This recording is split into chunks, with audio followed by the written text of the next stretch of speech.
आप देख रहे हैं प्राइम टीवी, सच साहस सरोकार। मानहानि केस में राहुल गांधी की दायर याचिका खारिज कर दी गई है। राहुल की सजा बरकरार, सूरत कोर्ट से नहीं मिली राहत। राहुल गांधी को सूरत कोर्ट से राहत नहीं मिली, सूरत कोर्ट में डाली अर्जी की गई खारिज। राहुल गांधी की 2 साल की सजा बरकरार है। राहुल गांधी की डाली गई अर्जी को खारिज कर दिया गया। प्रयागराज में माफिया ब्रदर्स के हत्यारे से हुए 100 से अधिक सवाल। लवलेश, सनी और अरुण से एसआईटी टीम ने की पूछताछ। नाम कमाने के लिए दिया अतीक अशरफ की हत्या को अंजाम। हमलावरों को पिस्टल कानपुर के शातिर अपराधी से हुई थी प्राप्त। बड़ी खबर प्रयागराज से सामने आ रही है। आज पुलिस करा सकती है सीन रिक्रिएट।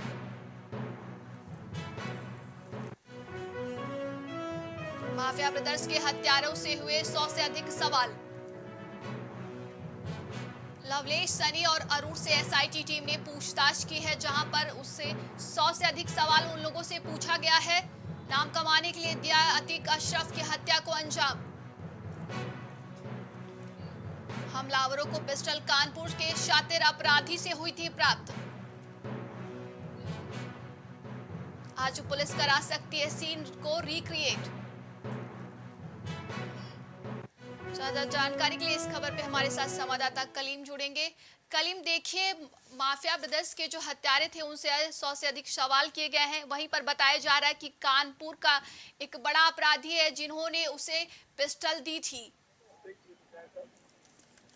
देखिए नंदनी जी, जिस तरीके से जो अतीक अशरफ के जो हत्यारे हैं तीनों, उनसे जो है रिमांड 4 दिन की मिली है। उस रिमांड में पूछताछ शुरू हो गई है, लेकिन इस पूछताछ के दौरान जिस तरीके से उनसे इस हत्या के पीछे की वजह पूछी जा रही है, तो उन्होंने अब तक के जो अपनी पूछताछ में यही बताया है कि वो लोग इस हत्या को अंजाम देने के लिए जिस तरीके से अपना नाम बनाना चाहते थे, और उनका साफ कहना था कि जेल से छूटने के बाद जो काम अतीक करता था, रंगदारी वसूली, वही काम ये लोग करेंगे और इनका दबदबा रहेगा। लेकिन ये मामले में पुलिस भी अब ये जानने की कोशिश कर रही है कि आखिर इनके पीछे हमलावर जो पूरा साजिश करता है वो कौन है। फिलहाल इन लोगों ने इस मामले में कोई भी जानकारी नहीं दी है, लेकिन जो असलहे की बात की जाए, जिस तरीके से असलहे को लेकर के पूछताछ हो रही थी, तो पहले तो इन लोगों ने इस मामले में कोई बयान नहीं दिया था। लेकिन जब उनसे कड़ाई से पूछताछ हुई, तब इन लोगों ने बताया जो कानपुर का जो शातिर बदमाश है बाबर, उसके द्वारा इन असलहों की सप्लाई इनको की गई थी, जिसके बाद इन लोगों ने घटना को अंजाम दिया। लेकिन जो असलहा उसके द्वारा सप्लाई किया गया था, वो जो अमाउंट पे किया गया, वो अमाउंट किसने पे किया, इस बारे में अभी कुछ खास जानकारी नहीं मिल पाई। लेकिन जो बात की जा रही जिगाना पिस्टल, इस जिगाना पिस्टल का बहुत बड़ा सप्लायर भी है बाबर, क्योंकि इसके द्वारा विदेशी जो असलहे हैं वो माफियाओं को सप्लाई किए जाते थे। वो अतीक को भी सप्लाई करता था, इसके साथ ही जो सुंदर भाटी है उसको भी सप्लाई करता था। इसके साथ साथ जो ये बाबर है, ये विदेशी असलहे बनाने में माहिर भी बताया जाता है। फिलहाल अब इस घटना के पीछे और क्या कुछ चीजें हैं, ये अभी साफ नहीं हो पाई हैं, लेकिन कहीं ना कहीं जो पुलिस का ये कहना है कि इस मामले में सीन रिक्रिएट भी कराया जाएगा, क्योंकि ये जो शूटर है ये कोई नॉर्मल शूटर नहीं, बाकायदा इनको पूरी ट्रेनिंग भी दी गई है। क्योंकि जिस तरीके से जिगाना पिस्टल आपने चलाते हुए जो तस्वीरें भी देखी हैं, उन तस्वीरों से आप साफ अंदाजा लगा सकते हैं कि जो पिस्टल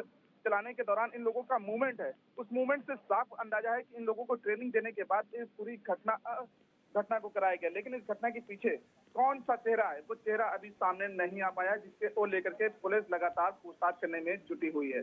तमाम जानकारी के लिए बहुत बहुत धन्यवाद आपका मोहम्मद कलीम।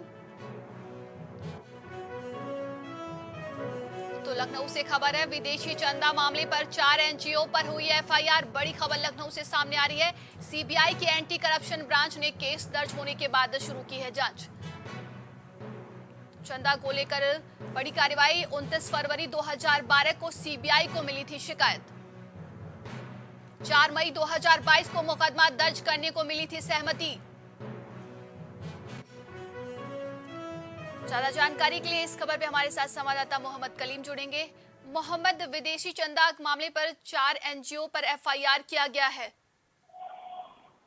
देखिए, जिस तरीके से जो 4 एनजीओ हैं उनके ऊपर विदेशी चंदा जो है लेने के मामले में ये एफआईआर दर्ज हुई है, जिसको लेकर के 29 फरवरी को जो एक रिपोर्ट दी गई थी 29 फरवरी 2012, जिसमें जो अवनीश अवस्थी थे उनके द्वारा इस मामले में जो सहमति दी गई थी कि इसकी जांच कर एफआईआर दर्ज की जाए, जिसको लेकर के पूरे मामले की तफ्तीश भी शुरू हो गई थी। जो एनजीओ के नाम भी सामने आ रहे हैं, उनके जो नाम बताए गए हैं, उन जो नाम के आधार पर ये जो है 1997 से पूरा चंदा ले रहे थे, लेकिन अब तक इन पर कोई भी कार्रवाई नहीं हुई थी। लेकिन जिस तरीके से इस मामले में रिपोर्ट सामने आई थी, उसके बाद जांच के आदेश दिए गए। जांच के आदेश के बाद अब जो केस दर्ज हुआ है, तो कहीं ना कहीं अब इनकी मुश्किलें भी बढ़ सकती हैं, क्योंकि विदेशी चंदा लेने का मतलब है कि जो जिस तरीके से विदेशी चंदा आता है, तो उसको कहीं ना कहीं पीएफआई से भी कनेक्ट किया जाता है। तो कहीं ना कहीं इस मामले में अब इनके ऊपर भी शिकंजा कसेगा और इनकी भी मुश्किलें बढ़ सकती हैं इन एनजीओ की।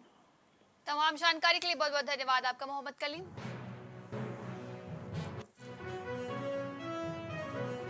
सुप्रीम कोर्ट ने इलाहाबाद हाई कोर्ट का आदेश पलटा, बड़ी खबर। सुप्रीम कोर्ट ने दोनों आईएएस को रिहा करने के आदेश दिए हैं। सुप्रीम कोर्ट ने हाई कोर्ट के कल के आदेश पर लगाई रोक। सुप्रीम कोर्ट ने इलाहाबाद हाई कोर्ट का आदेश पलट दिया है, दोनों आईएएस को रिहा करने के लिए कह दिया है। सुप्रीम कोर्ट ने दोनों आईएएस को रिहा करने के आदेश दिए हैं।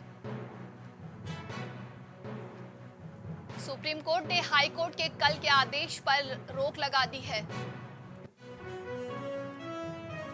लखनऊ से खबर है, प्रदेश के 25 से अधिक जिलों में शिक्षा व्यवस्था खराब।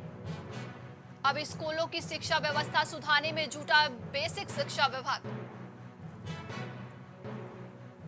24 अप्रैल से 15 मई तक होगा स्कूलों का निरीक्षण। तो खराब स्कूलों का निरीक्षण किया जाएगा। स्कूल शिक्षा महानिदेशक करेंगे प्रदेश के 5 स्कूलों का निरीक्षण। शासन ने प्रदेश स्तर पर गठित की है टीम। स्कूल की व्यवस्था जानने के लिए शासन ने टीम गठित की है। खराब प्रदर्शन पर शिक्षा अधिकारियों पर होगी कार्रवाई। कुछ भाव पुष्प। आप देख रहे हैं प्राइम टीवी, सच साहस सरोकार।